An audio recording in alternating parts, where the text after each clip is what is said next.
بسم اللہ الرحمن الرحیم صلی اللہ علیہ محمد وآلہ وسلم۔ دوستو آداب، کیسے ہیں آپ؟ سب سے پہلے آپ سبھی دوستوں کو ہمارا سلام۔ ہماری دعا ہے مولا آپ تمام ناظرین کو اپنے رحمت کے سائے میں سلامت رکھے۔ جی ہاں تو دوستو، ہم ایک بار پھر حاضر ہیں آپ کی خدمت میں لے کر محمدی اسلام کی حقیقت۔ تو لیجئے پیش ہے تصوف کی روشنی میں حضور صوفی کامل سمن نیازی رحمت اللہ کی پیش کی ہوئی روحانیت اور حقیقت تصوف کی روشنی سماعت کریں۔ موضوع کعبہ کی حقیقت۔ جی ہاں ناظرین، موضوع کعبہ کی حقیقت، سعودی حکومت پر ایک نظر۔ حضرت محمد صلی اللہ علیہ وسلم کے والد بزرگ حضرت عبداللہ علیہ السلام کے قبر مقدس جو مسجد نبوی صلی اللہ علیہ وسلم سے ملی ہوئی باہر طرف تھی، تقریباً 1500 سال کے بعد قبر کو اکھاڑ کر لاش پاک کو قبر سے نکال کر کسی قبرستان میں دفن کرا دیا، اور حضرت سلمان فارسی کے باغیچہ کے ان خجور کے درختوں کو بھی کٹوا دیا جس کو حضور صلی اللہ علیہ وسلم نے خود اپنے دشت مبارک سے نشر کیا تھا، اور وہ اب تک شمر آور تھے۔ لاش ہٹانے اور درخت کاٹنے کی وجہ یہ دکھائی گئی ہے کہ مسجد نبوی کو وسیع کرنا مقصود ہے۔ از اردو ٹائمز بمبئی 30 جنوری 1977 عیسوی۔ تبصرہ: حضور رسول اکرم صلی اللہ علیہ وسلم کے پیدائش سے قبل ہی حضرت عبداللہ علیہ السلام کا وصال مدینہ شریف میں ہو چکا تھا۔ اس کے کئی ماہ بعد حضور کی پیدائش شہر مکہ میں ہوئی، جبکہ حضرت محمد صلی اللہ علیہ وسلم ہجرت کر کے مدینہ شریف پہنچے تو اپنے والد محترم کے مزار مقدس سے ملحق اپنا قیام فرمایا۔ والد محترم کے مزار مقدس کو پختہ تعمیر کرایا اور خجور کے درختوں کو نشر فرما کر یہ فرمایا کہ میں مدینہ کو حرم قرار دیتا ہوں۔ مدینہ منورہ کی فضیلت میں اور بھی بہت حدیثیں ہیں۔ غور طلب ہے کہ سعودی حکومت بڑی بے دردی سے منشاء رسول اور محمدی نشانیوں کو نیست و نابود کر رہی ہے، جو شریحاً منشاء رسول کے خلاف ہے، جسے نظام اسلام درہم برہم ہو جائے گا۔ سعودی حکومت کے ایڈیٹر سید الحرمین نے اپنا منصوبہ اپنے اخبار الدعوت میں شائع کیا کہ گنبد خضرا کو منہدم قبر رسول کو مشمار کر کے زمین برابر کر دینا چاہیے، کیونکہ مسجد میں صرف خدا کا ذکر ہونا چاہیے۔ قبر رسول سے خیال محمد آ جاتا ہے اور نماز فاسد ہو جاتی ہے۔ از اخبار بلٹیج اردو بمبئی 4 مارچ 1978 عیسوی۔ جبکہ 1500 سال کے تعمیر پختہ قبر حضرت عبداللہ علیہ السلام کو توڑ کر لاش پاک ہٹا دی گئی کہ مسجدوں کی حدود میں لاش نہ رہ سکے، کیونکہ لاش یا قبر پر نماز فاسد ہو جاتی ہے۔ اسی قاعدہ سے گنبد خضرا منہدم کر کے قبر رسول صلی اللہ علیہ وسلم سے لات اطہر کو بھی وہاں سے ہٹا کر کسی قبرستان میں منتقل کرنے کا منصوبہ ہے، کیونکہ حضرت عبداللہ علیہ السلام کی لاش پاک صحیح سلامت ملی، لہٰذا حضرت محمد صلی اللہ علیہ وسلم کی بھی لاش اطہر یقیناً صحیح سلامت ہے، اور جیسے حضرت عبداللہ علیہ السلام کی لاش ہٹا دی گئی، اسی طرح لاش اطہر حضرت محمد صلی اللہ علیہ وسلم کو بھی ضرور ہٹا دیں گے۔ حاصل کلام یہ کہ حضرت محمد صلی اللہ علیہ وسلم سے دشمنی کا جو منصوبہ زمانہ ظاہلیت میں کفار و مشرکین نے بنایا تھا، وہ منصوبہ آج تک چل رہا ہے۔ گویا حضرت محمد صلی اللہ علیہ وسلم کو چیلنج کیا جا رہا ہے کہ آپ صلی اللہ علیہ وسلم نے مدینہ کو حرم بنانے کے لیے کہا تھا، اور ہم لوگ آپ صلی اللہ علیہ وسلم کے والد محترم حضرت عبداللہ علیہ السلام کے مزار مقدس کو کھود کر پھینک رہے ہیں، اور آپ کا گنبد خضرا مزار مقدس کو بھی توڑ دیں گے، اور مدینہ سے آپ کی ساری نشانیوں کو ختم کر دیں گے۔ اس لیے ابن عبد الوہاب نے گنبد خضرا کو صنم اکبر بڑا بت کہا تھا۔ مولوی اسماعیل دہلوی نے خیال محمد سے نماز فاسد کہا تھا، اور ایڈیٹر سید الحرمین نے گنبد خضرا منہدم اور قبر رسول مشمار کر دینے کا منصوبہ ظاہر کر دیا، اور مسلمانوں کو فریب دینے کے لیے خدا اور قرآن کا حوالہ دیتے رہتے ہیں تاکہ مسلمان خدا اور قرآن کا نام سن کر خاموش رہ جائے، کوئی اف نہ کر سکے، اور آسانی سے توہین رسول ہوتی رہے، اور حرم مدینہ کا ادب و احترام بھی ختم ہو جائے۔ تو یاد رہے، سوال نمبر 1 کی صفائی معذبات سماعت کریں۔ امت محمدیہ کے لیے حضور رسول اکرم صلی اللہ علیہ وسلم نے فرمایا تھا کہ حضرت ابراہیم علیہ السلام نے مکہ کو حرم بنایا، میں نے مدینہ کو حرم بنایا۔ بخاری جلد اول صفحہ 742۔ اور فرمایا کہ حضرت ابراہیم نے مکہ کو حرم قرار دیا، میں مدینہ کو حرم قرار دیتا ہوں۔ از بخاری جلد شوم صفحہ 482۔ تبصرہ، چونکہ حضرت ابراہیم نے حضرت آدم کی قبر کو پختہ بنا کر حرم قرار دیا اور اولاد آدم کو دعوت دی کہ سارے انسانوں کے لیے مکہ معظمہ حرم ہے، کیونکہ حضرت آدم اللہ کے خلیفہ تھے۔ پھر حضرت سلیمان نے اپنے والد حضرت داؤد کی قبر کو پختہ بنا کر بیت المقدس کو حرم قرار دیا۔ حضرت داؤد خلیفۃ اللہ تھے، مگر حضور صلی اللہ علیہ وسلم نے آدم کو ہی خلیفۃ اللہ تسلیم کیا اور بیت المقدس کی طرف سے اپنا منہ پھیر لیا، مکہ معظمہ کو ہی قبلہ تسلیم کیا اور مدینہ منورہ کو حرم قرار دیا۔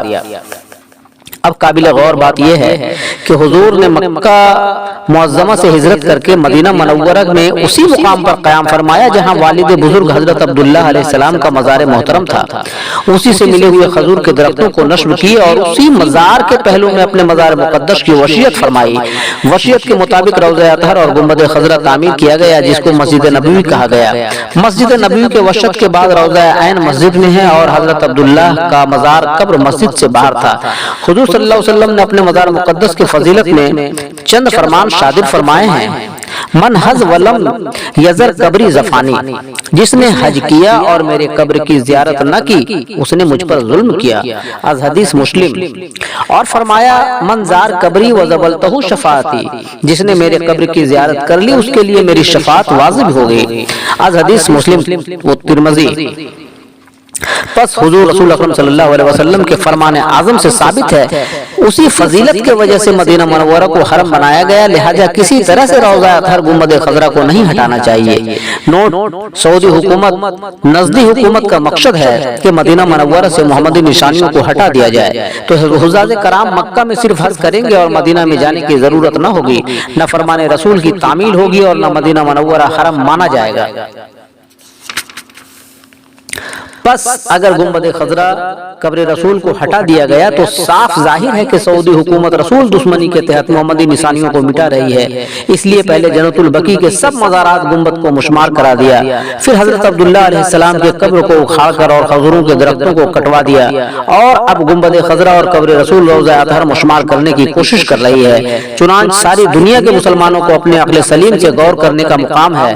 اگر سعودی حکومت نے واقعی گنبد خضرا منہدم اور قبر رسول ہٹا دیا گیا، کوئی مدینہ شریف نہ جا سکے، تو یاد رکھیے کہ صرف کعبہ کا حج کر لینے سے حج نہیں ہوگا، کیونکہ ایسا ہی حج زمانہ جاہلیت میں کفار و مشرکین بھی کرتے تھے، اور حج کرنے کے بعد خانہ کعبہ میں عیاشی و بدفلی بھی کرتے تھے، جس سے غیر ممالک والے شہر میں یوم حج کو عیاشی و بدفلی کا چکلا کہتے تھے، بلکہ لفظ مکہ کو انگریزی میں انسائکلوپیڈیا ڈکشنری عیاشی کا چکلا ہی لکھا گیا ہے۔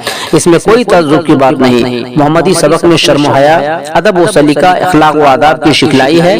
اگر محمدی سبق نہ ہوتا تو عرب کے مسلمان یا عربوں سے تعلق رکھنے والے دنیا کے مسلمان ہمیشہ ہی جاہل رہتے، اس لیے عرب میں خدا کا گھر رہتے ہوئے بھی 5000 سال تک عربی مسلمان جاہل ہی رہ گئے، جس کو زمانہ جاہلیت کہا جاتا ہے۔ یعنی خدا کا گھر اور خدا کے کلام میں یہ طاقت نہیں کہ انسانیت کو سدھار سکے، انسانی سدھار کی طاقت صرف حضرت محمد صلی اللہ علیہ وسلم کی سبق اور نشانیوں میں ہے۔ سوال نمبر 2 کی صفائی ماں جواب۔ سید الحرمین بھی سنے، جبکہ تیرے ذہن میں اتنی رسول دشمنی بھری ہے اور زبانی کہتا ہے کہ مسجد میں صرف خدا کا ذکر ہونا چاہیے، غیروں کے خیال آ جانے سے نماز فاسد ہو جاتی ہے، تو بقول سید الحرمین لیکن ذرا عقل سلیم سے غور کرنے کی ضرورت ہے۔ جبکہ اسی رائز الوقت قرآن کی سورتوں اور آیتوں کو پڑھ کر نمازیں پڑھی جاتی ہے جن میں یوسف، زلیخا، عیسیٰ، مریم، سلیمان، بلقیس کی داستانیں لکھی گئی ہے، اور نکاح، طلاق، حلالہ بیویوں کی تعداد، طرز مباشرت کی عورتیں کھیتیاں ہیں وغیرہ کی پوری وضاحت کی گئی ہے۔ اب سوال ہے، کیا ان جنسی سہواتی عیاشی کی صورتوں و آیتوں کے پڑھنے سے نماز فاسد نہیں ہوتی ہے؟ ان سے بخوبی ظاہر ہے کہ زمانہ جاہلیت کی باتوں کو بھی قرآن شریف میں لکھا گیا، خواہ حضرت عثمان نے لکھا یا حجاج بن یوسف نے لکھا، اور قوم سے یہ منوانا چاہا کہ یہ سب خدا کا کلام ہے، نعوذ باللہ۔ اب انصاف کا تقاضا یہ ہے کہ اگر خیال محمد آ جانے سے نماز فاسد کے اندیشہ سے گنبد خضرا کو منہدم و مشمار کرنے کی تجویز لکھی گئی ہے، تو اسی عدل و انصاف سے کے تحت قرآن سے عیاشوں اور بدماشوں کی کردار خبیثہ کی عورتیں کھیتیاں ہیں زناکاری اور اغلام بازی وغیرہ کی فحش باتوں کو چن چن کر نکال دینا چاہیے، کیونکہ ان آیتوں کو پڑھنے سے نفسانیت پیدا ہوتی ہے، یعنی نمازوں میں نفسانی قرات اور سماعت سے خیالوں میں وہی تصور قائم ہو جاتا ہے۔ یہ فطری خواہش ہے کہ جس کا ذکر کیا جائے اس کا تصور خود بخود آ جاتا ہے۔ بس قرآن میں صرف خدا والی آیتوں اور صورتوں کو رہنا چاہیے، باقی ظلم و ستم، لوٹ مار، زنا، غلام اور عیاسی کی کل باتوں سے قرآن پاک کو پاک صاف کر دینا چاہیے، تب کہا جائے کہ قرآن پاک ہے اور نماز خدا کے لیے ہے۔ کیونکہ میرا ذاتی تجربہ ہے کہ دنیا میں جو بھی مذہب لوگ صرف خدا پر بھروسہ کرتے ہیں اور اپنے رہنما سے بدگمان ہو جاتے ہیں، وہ لوگ یا وہ قوم گمراہ ہو کر غرق ہو جاتی ہے۔ اسی طرح مسلمانوں میں جو شخص یا جو فرقہ صرف خدا پر بھروسہ کرنے کا دم بھرتے ہیں اور اپنے رہنما سے بدگمانی رکھتے ہیں یا توہین پیغمبر کر رہے ہیں، وہ شخص یا فرقہ خدا کا گھر اور خدا کی کتاب رکھتے اور مانتے ہوئے گمراہ ہو چکے ہیں۔ مثال کے طور پر جیسے سعودی سید الحرمین نے قرآن، نماز اور خدا کے حوالہ سے توہین رسول کی، عثمان نائجیریا افریقہ نے ابن وہاب نزدی نے، مولوی اسماعیل دہلوی نے توہین رسول کی، مگر خدا کو ماننے کا دم بھرتے رہے۔ یہی حال زمانہ جاہلیت میں بھی تھا کہ اپنے نبیوں کی توہین کرتے تھے اور خدا پر بڑا ہی بھروسہ اور خدا کے گھر میں عیاشی و بدفلی کرتے تھے۔ البتہ فرمان اعظم ہے من یطیع الرسول فقد اطاع اللہ، کہ امت محمدیہ کے لیے لازمی ہے کہ صرف اپنے رہنما کی اطاعت کرے۔ رہنما سے جدا کوئی خدا نہیں، رہنما کی اطاعت ہی خدا کی اطاعت ہے۔ اس لیے فرمان اعظم کے تحت ہم مع تمام صوفیاء کرام مدینہ منورہ کو حرم المحرم اور گنبد خضرا کو قبلہ معظم ہونے پر ایمان رکھتے ہیں اور اپنی عبادتوں میں اپنے محبوب رہنما پر تشور، قیام اور درود و سلام پڑھتے ہیں، جس کو بروئے قرآن اقیم الصلاۃ ہونے پر یقین رکھتے ہیں۔ ان اللہ ملائکتہ یصلون علی النبی یا ایھا الذین آمنوا صلوا علیہ وسلموا تسلیما۔ از قرآن میں نے یہ ثابت کر دیا ہے کہ کعبہ قبر آدم ہے۔ اگر سعودی حکومت میں اسلامی معلومات ہے کہ کعبہ قبر آدم نہیں ہے تو وہ ثابت کریں، نہیں ثابت کر سکے تو کعبہ قبر آدم تسلیم کریں اور اس کا کعبہ ہی سے اعلان کریں۔ جی ہاں ناظرین، اس کا کعبہ سے ہی اعلان کریں۔ سلطان حجاز سے ایک ضروری گزارش، میں مانتا ہوں کہ آپ سعودی حکومت کے بادشاہ ہیں، پیغمبر یا مذہبی رہنما نہیں ہیں۔ آپ کو صرف اپنی حکومت کا انتظام کرنے کا حق ہے۔ مکہ مکرمہ، مدینہ کی زیارت گاہوں کی ترمیم و تنشیق کرنے کا کوئی حق نہیں ہے۔ کوئی بھی سعودی عرب کا حکمراں ہو سکتا ہے، لیکن کسی کو بھی یہ حق حاصل نہیں ہوگا۔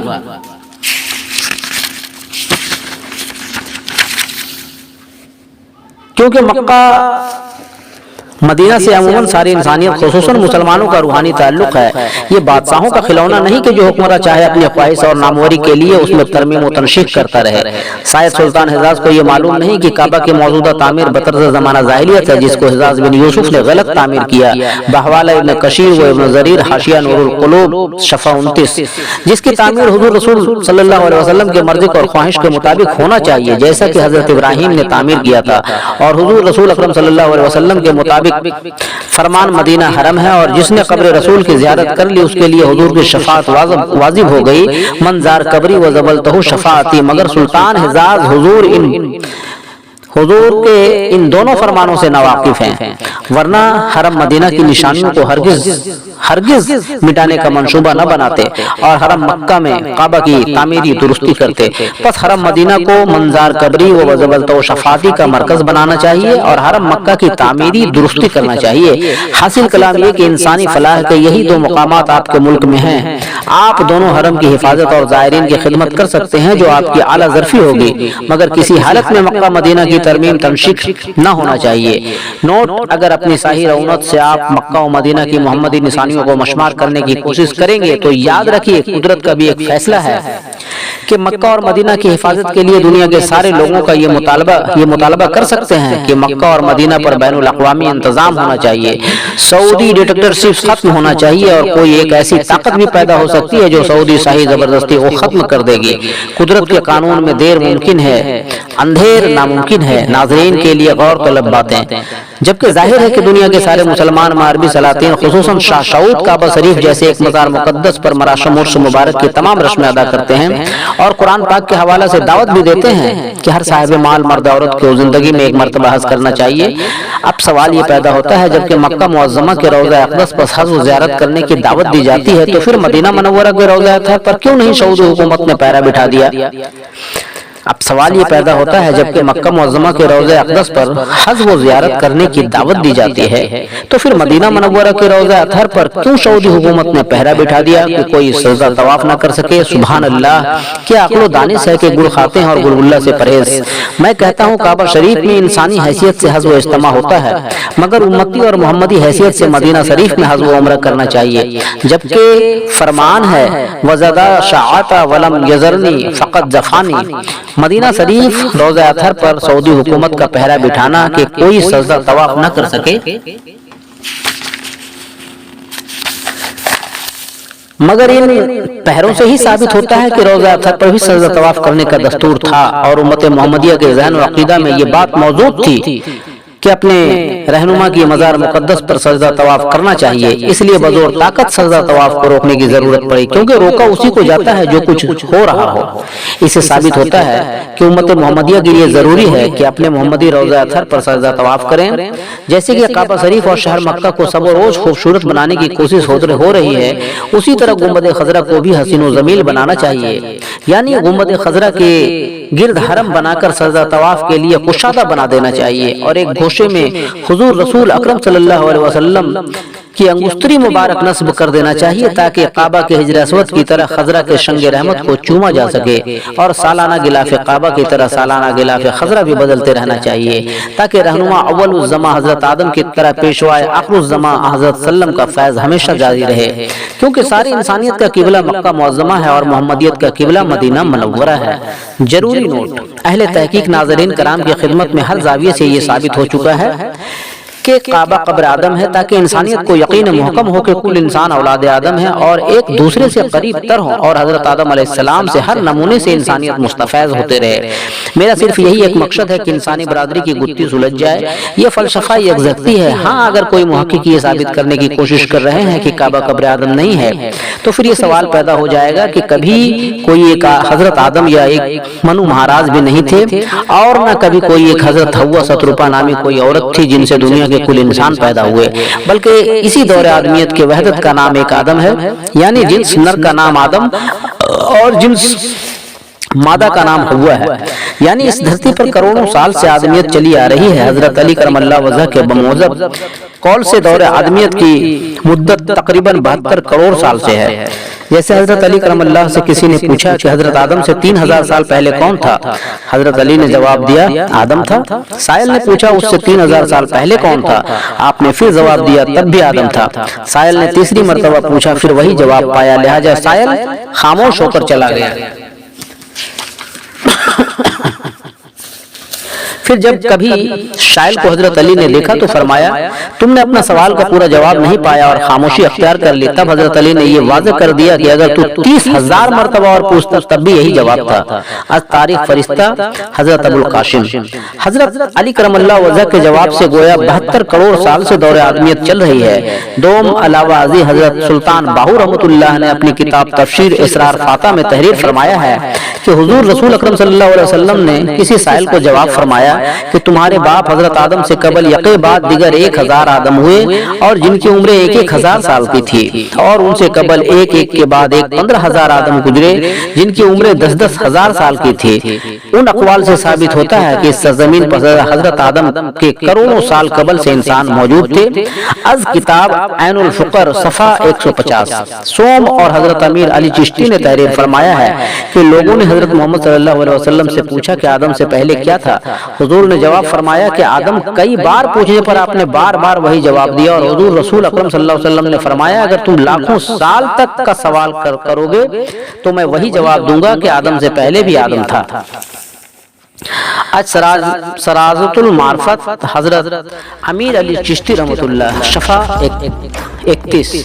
پس خلاصہ مطلب یہ ہوا کہ لاکھوں کروڑوں سال تک انسانی غیر مہذب تھے، جانوروں کی طرح زندگی گزارتے تھے۔ انہی غیر مہذب انسانوں میں ایک سوجھ بوجھ والا ہوشمند آدم ظاہر ہوا جس نے اپنی تحریک سے ان غیر مہذب انسانوں کو تہذیب و تمدن سکھا کر انسانیت کا سبق پڑھایا۔ اس سوجھ بوجھ والے آدم کو حضرت آدم علیہ السلام شفیع اللہ کہا گیا، جن کا مزار مقدس کعبہ شریف ہے۔ یہی آدم کبھی مسجود ملائک اور آج مصدوق خلائق ہیں، اور کعبہ مسجد الحرام موسوم ہے جن کو ابو البشر بھی کہا جاتا ہے۔